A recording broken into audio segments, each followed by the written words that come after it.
régulier des spectacles de Flip Fabrique, que ce soit pour le spectacle au Bord de Québec l'année dernière, ou les futurs, ou même les spectacles de tournée qu'on a présentement.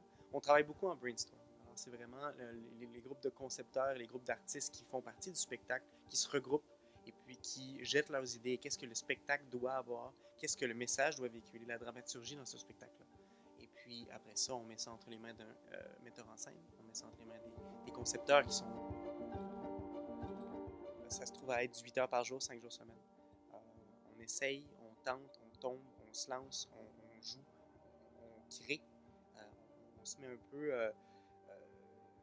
on se pince un peu, on essaie d'aller dans les endroits où est-ce qu'on n'est pas allé avant. On essaie d'aller dans les zones un peu moins confortables, de se challenger un peu.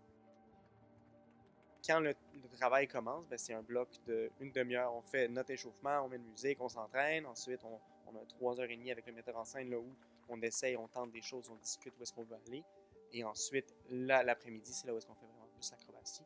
Là où est-ce qu'on s'entraîne les disciplines de cirque, la jonglerie, l'acrobatie, la manipulation. Et puis, on finit ici vers 7h30 le soir. Et voilà. Ce qui est important, ce qu'on veut faire, c'est justement s'en aller des sentiers battus. Et puis de ne pas prendre l'espèce d'équation qui est là depuis le début, qui fonctionne et qu'on sait qui fonctionne.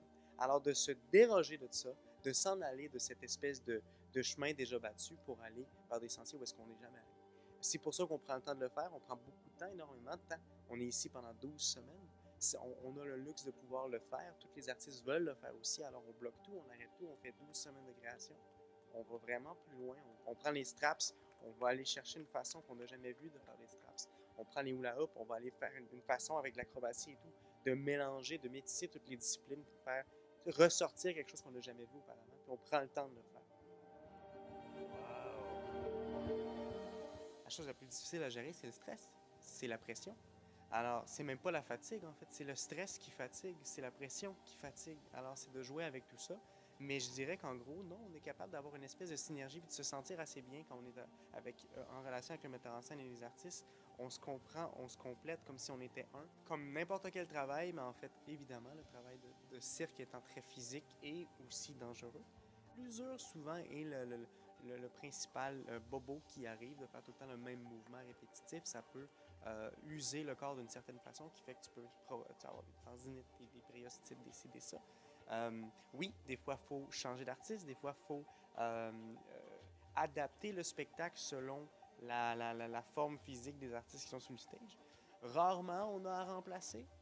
Souvent, c'est à même le spectacle. Oh, moi, je vais prendre sa track, lui, il va faire ci, lui, il va faire ça. Donc, on se complète pour pouvoir présenter encore une fois le meilleur spectacle possible à l'heure qu'on est présentement. C'est du spectacle live, je veux dire, c'est du live, tout peut arriver. Alors oui, évidemment, il y a des adaptations à faire. Ben, c'est certain que la ville en tant que telle, la ville de Québec a son charme et puis tous les artistes qui ont passé ici, que ce soit juste pour l'école de cirque ou pour la communauté directement, les gens aiment être à Québec. Alors de pouvoir arrêter la tournée pendant 2 mois et demi pour venir créer le spectacle qu'on va faire en juillet, la nouvelle création de Flip Fabrique en 2016. C'est vraiment un plaisir de pouvoir s'arrêter et de venir sous la neige en mois de janvier euh, pour habiter ici.